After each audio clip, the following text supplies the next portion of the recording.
We need to talk about the Indianapolis Colts. We haven't done that enough over the last week or so we're going to take care of that today. Daniel Jones is the answer at quarterback for the Indianapolis Colts. He is going to be the guy. They are going to sign him to an extension, and they're going to invest in him, and they're going to hope like hell that he can come back from that torn Achilles and play like he did through the first 8 games of the 2025 season. Is that the right thing to do? Are they asking the right question? And the right question is, even under great circumstances, with total health, is Daniel Jones a guy who can get you to a championship? Is he the guy? We're going to talk about that. We're going to talk about the Colts and where they are in terms of the cap. Because salary cap is everything when you're determining what you're going to be able to spend on free agents. So we have a few facts for you, especially concerning Mooney Ward, that may inform your perspective on the Colts in free agency. We're going to talk about Trevor Manhertz. Trevor Manhertz is a really good basketball player from Cary, North Carolina, who is going to, according to some experts, commit to the Hoosiers tomorrow at 1 o'clock in a little ceremony likely is at his school. So we're going to find out whether a top 70 kid in the country is coming to Indiana to give them 3 in their class of 2026. Now, Trevor Manhertz had reclassed to 2027, but they expect him to reclass back to 2026 and come to IU. He's a good shooter, kind of exciting. We're going to talk about the IU-Purdue game tonight, 9 o'clock on the NBC Sports Network. Is Indiana capable of sticking around with Purdue? They are. I'll tell you that right now. That doesn't mean they're gonna, but they're capable of it. They stuck around with Nebraska for a good long time. They stuck around with Michigan State up at East Lansing, just unable to close the deal because they keep getting into foul trouble. Now, that wasn't a problem at Rutgers, but it was a problem in the other 2 games. You got to stay out of foul trouble. And that means that entire group, you got to stay out of foul trouble. Connor Enright, as he defends, you assume he's going to defend Braden Smith. Maybe it'll be a network of guys who defend Braden Smith. But if it's going to be Connor Enright, the Mundelein mullet, you gotta stay on the court. And to do that, you're going to have to stay out of foul trouble. So let's see if the Mundelein mullet can do it. We will talk also about IU football's transfer class, ranked 3rd in the country, anchored by some really, really nice talent. Are they going to be able to get as lucky or as good in the portal as they did last year and the year before? A lot more hits than misses in the portal for Indiana over the last 2 years under Curt Cignetti. What does he know about these kids that nobody else knows? That's kind of the answer, and this is Inside Indiana Sports Now for Tuesday, January 27th, 2026. Brought to you by the great people at Today's Dentistry, Dr. Mike O'Neill, the best dentist in the world. He's my only dentist. I haven't gone to another one in the last 33 years. That's how good he is. I'm really careful with my health. I don't trust just anybody. And Dr. Mike O'Neill has earned my trust again and again and again and again and again for 33 years. That's 66 cleanings because I go every 6 months like clockwork. You can too. You got a hole in your mouth? He's got a hole in his schedule. 317-849-2933. Become a member. Oh, the joy you'll feel becoming a member and being eligible to join us every single Saturday for Coffee with Kent. It's awesome. It's fun. It's all Q&A. All comments are answered, no matter how ludicrous or how silly the questions, and most of them are really, really smart. We sit and we talk for as long as it takes. So become a member, become a subscriber, and you're eligible to win a prize. All we need about 330 subscribers to get to 25,000 subs. And when we do that, we are going to blow the roof off this joint with the prize of prizes that will stand as the prize of prizes until we hit 50,000 subs.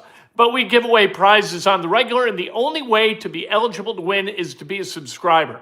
You have to use the phrase that pays. And the phrase that pays is today, oh, Danny boy. That's the phrase that pays because we're going to talk about Daniel Jones. Smash that like button, and if you want to make a donation, make a donation, no big whoop, but please include a comment or a question that elevates the level of discourse on the channel. Let's go. Let's talk about sports. Daniel Jones, he's the right guy for the Colts. If not Jones, who? That's the real question, right? Who are the alternatives? The free agents, you got Aaron Rodgers. Do you want Aaron Rodgers? You probably don't want Aaron Rodgers. How about Russell Wilson? No. Marcus Mariota, maybe as a backup. How about Jimmy Garoppolo? Maybe as a backup. Mitchell Trubisky, maybe as a backup, but not as a starter. There aren't any starting quarterbacks who can get you to the playoffs on the market. If there were, they wouldn't be on the market. There isn't a Sam Darnold out there every year. And make no mistake about it, I mean, this Sam Darnold story is nice, and he's going to the Super Bowl as the quarterback of the Seahawks, but it's that defense. That defense for the Seahawks, that's the serious asset that has gotten them into the NFL's final game. Danny Boy, indeed, Jack Kotsky. What's more likely next season, Colts start fast again or Colts get off to a slow start? Ask me when we see the schedule, because that's schedule-driven, and we'll get to that in a moment. Well, we'll get to that right now. 7-1 when healthy. That's Daniel Jones. But that was against teams that put up an aggregate 56-80 record this past year. And 4 of the opponents, 2, by the way, were the Titans. So Titans count twice. Then you got the Cardinals and you got the Raiders. 3-14. You're not going to lose any of those games. Now, they did get a win against the Broncos that was impressive, right? But in those first 8, they didn't play the Texans once. They didn't play the Jaguars once. They didn't play the Rams, and they got beat. And if not for A.D. Mitchell doing the stupid, the Colts would have won that game to go 8-0. How about that? They would have been 8-0, and they would have finished 9-8, assuming everything would have gone the way it went. You want Riley Leonard as your starter? There are Notre Dame honks out there who believe that that's a good idea. It's not, I promise. Maybe a year, 2 years down the road, maybe he could do something like that. But not this coming year. Anthony Richardson, sorry. You know what, though? With Anthony Richardson, as we talk about cap space, that's $10 million that is going to hit dead cap the Colts right in the head. Because that $10 million is that counts. That is fully guaranteed contract. There is no dead money like with Michael Pittman Jr. You got $29 million that he is owed this coming season. You have $5 million dead. All right. So you could cut Michael Pittman. I don't recommend that, by the way. I'd like to keep him, but at a much lower price. I mean, he's not a $29 million wide receiver. If you keep Michael Pittman for $29 million and you don't sign Alec Pierce for 28, which would be his franchise tag cost right around there at 28, you're psychotic. But they can save 24 against the cap by cutting Michael Pittman Jr. You got to find cap money someplace. Well, I don't know where else you find it, but you're not going to find it.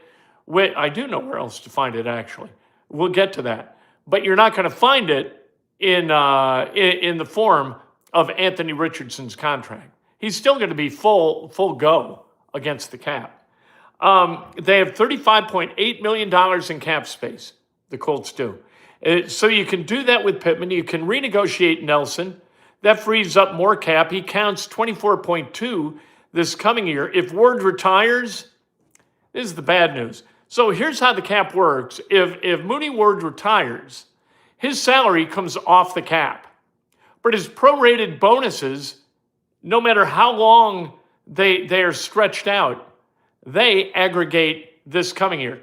So if Mooney Ward retires, that $12.9 million that he's due in salary, that comes off the cap.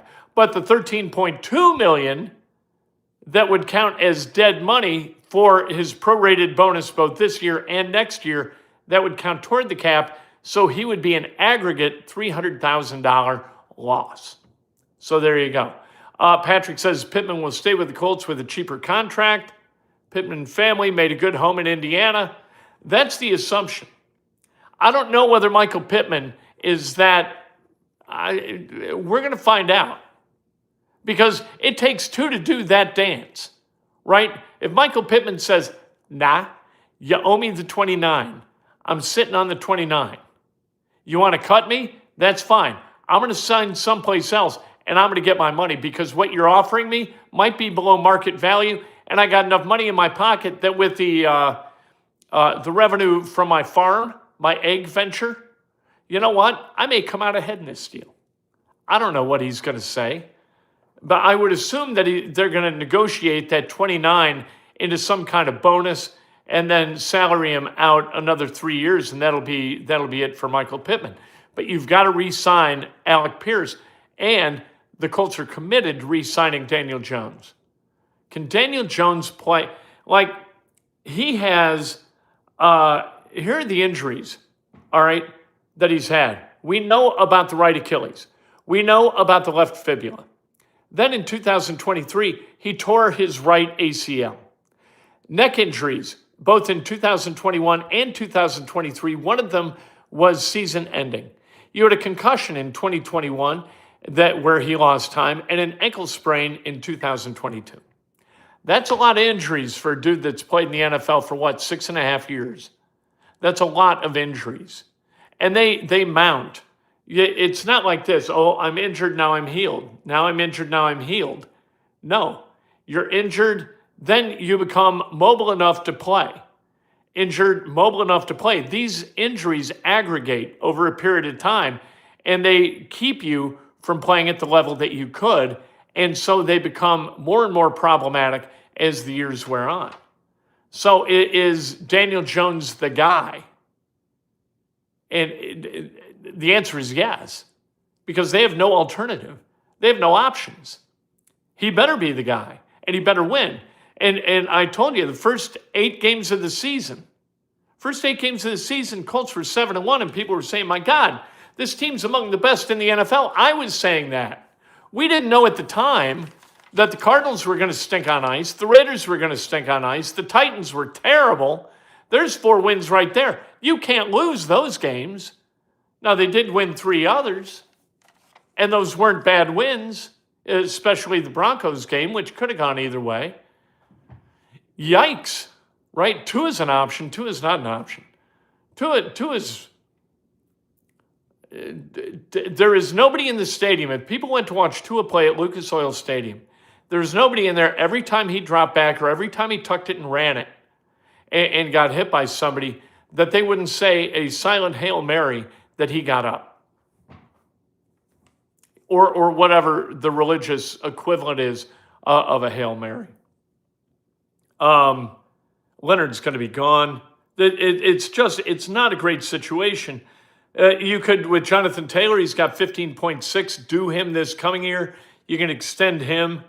His dead cap's only 2.6. You're not going to cut Jonathan Taylor. Could you trade him? That's kind of interesting. Is he that important to this offense? What have they done with him since his rookie year in 2020? They ain't gone to the playoffs. Let's talk about Trevor Manhertz. Trevor Manhertz is a good high school basketball player from Cary, North Carolina. He is a silky smooth three-point shooter, three-point shot hunter, and he is ranked in the top 70 among in the class of 2027. But if he reclasses into 26, I don't think he drops. He is expected to commit to Indiana tomorrow, 1 o'clock. And I'm excited about it. That'll give them 3 high school recruits. None from the state of Indiana, okay. We'll forgive that. I like guys who can play. I like guys who can shoot. I like the way they've gone about their business in this recruiting class. Prince Alexander Moody and Von Carvalho from Scottsdale. At least he's at a prep school in Scottsdale. Those guys can all shoot. They all have some size to them. They're all long. You can tell where Darren DeVries is going with this thing. I like those 3 guys. You add Sicily to that 3 and maybe Ristic, and all of a sudden you got kind of a young core that you might feel good about. NBA trade deadline. By the way, the class right now is ranked 32nd. This would take it up to 20-ish, 18 to 22. Not that that matters a damn. Doesn't mean you're going to win. Doesn't mean you're going to lose wherever you recruit. Braden Smith, ranked outside the top 200. Best college basketball player in the country. We're going to see him tonight at Simon Scott Assembly Hall, Hopefully, Indiana gets a W tonight. NBA trade deadline. Are the Pacers going to be active? I got to believe they are. You got a big hole, right? And you've spent a lot of money. You're not going to be able to go get free agents. Could they wait until the season's over to trade Benedict Mathurin? They could. But if you could go get a guy, and I talked about this yesterday with Alex Golden, Setting the Pace podcast, Walker Kessler. That's a guy for the Utah Jazz, 7'2", a really good rebounder, and a capable scorer inside, not a great three-point shooter.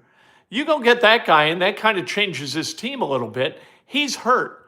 What you want is you want to deal, whatever you deal, whether it's the 2027 first-round pick or whether it's Benedict Mathurin or both, you want to go get a guy who's going to help you next year but not help you this year because you want to get one of the top 3 in the draft this year.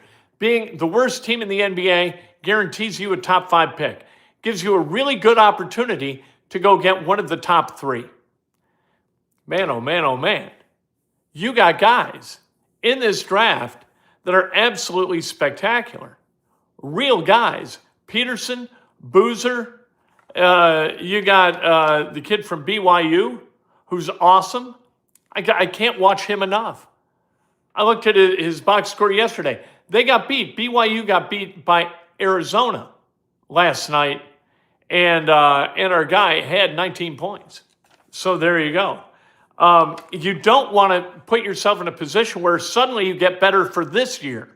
You don't want to win more games this year. If you can liquidate Mathurin and send the 2027 first rounder and get something good on the other end, because that 27 first rounder, if Halliburton comes back in perfect health, 100% healthy, let's hope, right? We know that, like I said, injuries aggregate, but maybe they've been patient enough to get this right. You get him back. You add one of the top 3 players in the draft, and you add a center who can actually play and rebound. This team could go to the NBA Finals again. You could go Finals, worst in the NBA, Finals next year. And this trade deadline on February 5th is going to be a big part of that. Barstow Media says, if you had to give the Colts a grade from A to F, hey, it went away. Where'd it go? I'm going to tell you what I would give them. I don't even know what I'm grading at this point.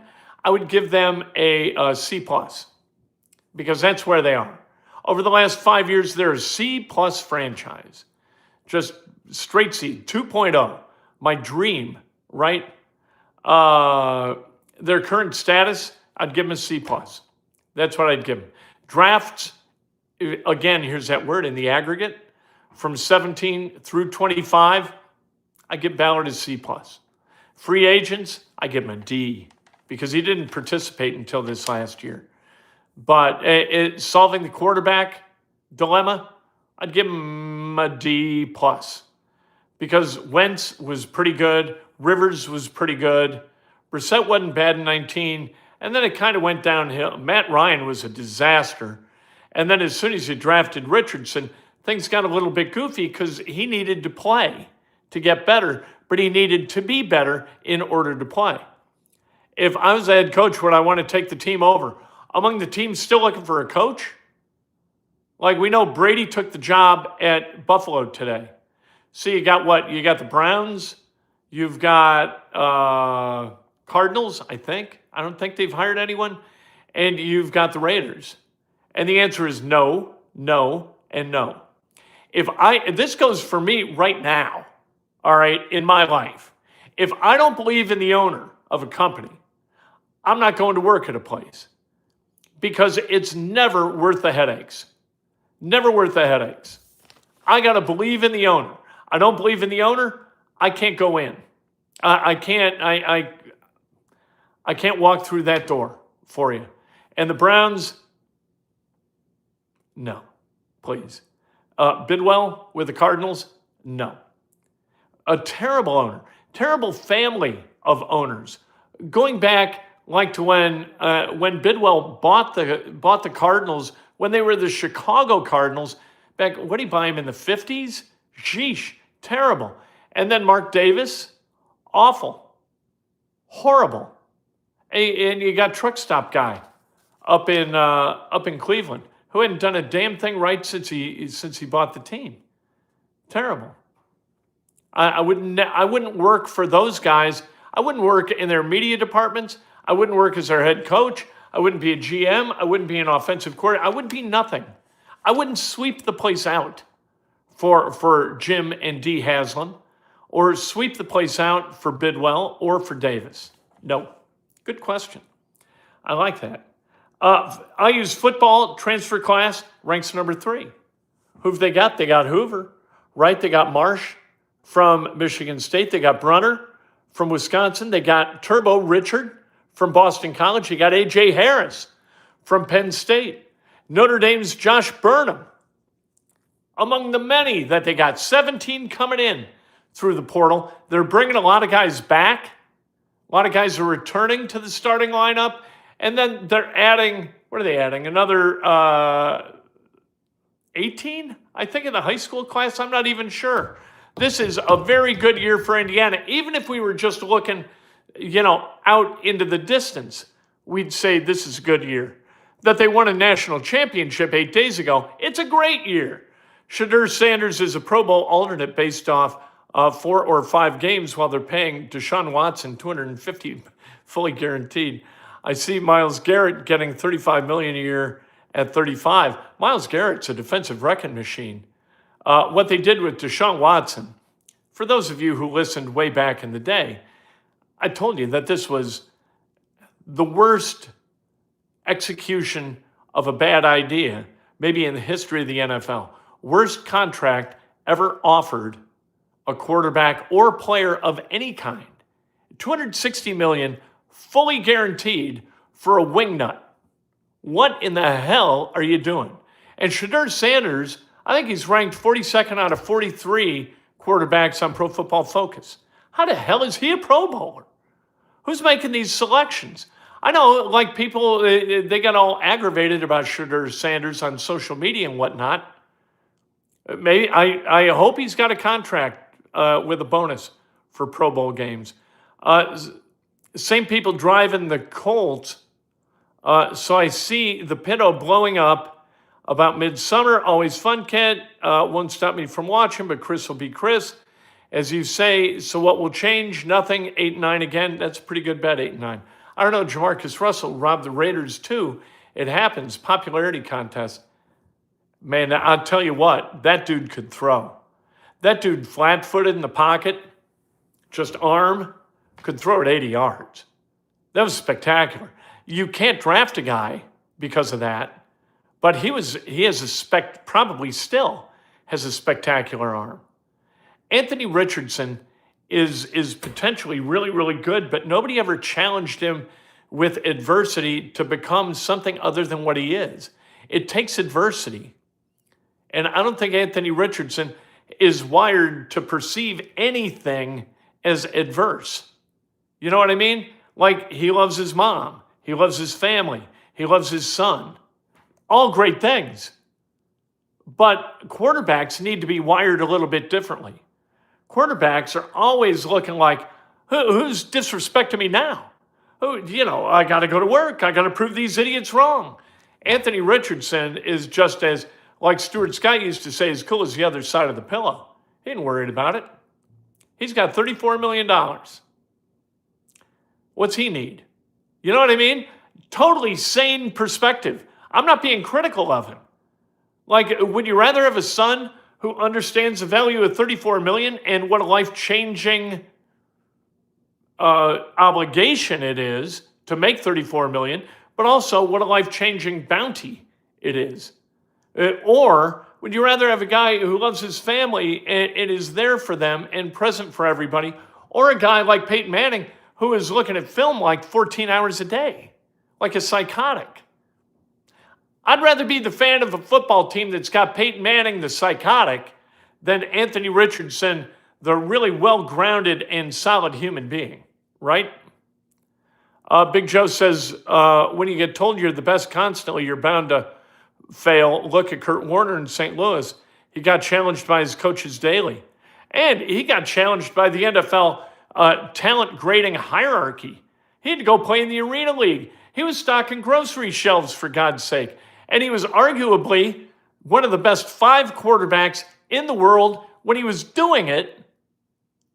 It was just that the NFL, their efforts at appraising the value of a quarterback are so twisted and goofy that, look, Josh Rosen, you want to call Anthony Richardson a bust? I don't want to do that. But for the sake of our conversation, Anthony Richardson, Jamarcus Russell, we could go down the list of first-round quarterbacks who have self-immolated. Why? And then you look at a guy like Brock Purdy. Brock Purdy, Mr. Irrelevant, right? Russell Wilson, what was he, a 3rd, 4th rounder? You got a lot of guys. Lamar Jackson, very last pick of the first round, I think. Like, you got a lot of guys who weren't taken in the top 10 who are really, really good, and a lot of guys who are taken in the top 10 who stink on ice. What are you going to do? Go Hoosiers tonight. Beat the hell out of the Boilermakers. Come on. Make people exercising common sense look like they don't know what the hell they're talking about. Connor Enright's got to stay on the floor. Richardson's accident prone. He is. Really nice guy, high character guy, but he can't hit the broadside of a barn with a bazooka. That's a misnomer. He can. He's not inaccurate. He has a very accurate arm. Under duress, his feet get busy. He throws against his body. He'll throw without a solid platform. He'll throw without moving into the throw off his back foot, because he thinks that the arm is everything. That's where the inaccuracy comes from. Hand-eye coordination, that dude hits the target. It's just a matter of fundamentals. Somebody gets that wired and gets him to where, like, he's keyed in and he's trying to figure it out 16 hours a day, dude's going to be an awesome quarterback. We'll talk to you. Well, okay, he can thread a needle 40 yards down the field. He can. He's really good. He puts the ball right where it's supposed to be, but under duress, he gets crazy with his platform and he throws it off the wrong foot. So he's pointed this, he's this way, throws it that. You can't do that. You can't. Oh, Danny Boy, indeed. That pass to Pierce was incredible. It was. That's what he can do. When he gets a solid platform and he steps into the ball and delivers it that way, bam, right where he wants it every single time. It's not a matter of accuracy. It's a matter of foundational fundamentals. That's what it is. Go Hoosiers, 9 o'clock tonight.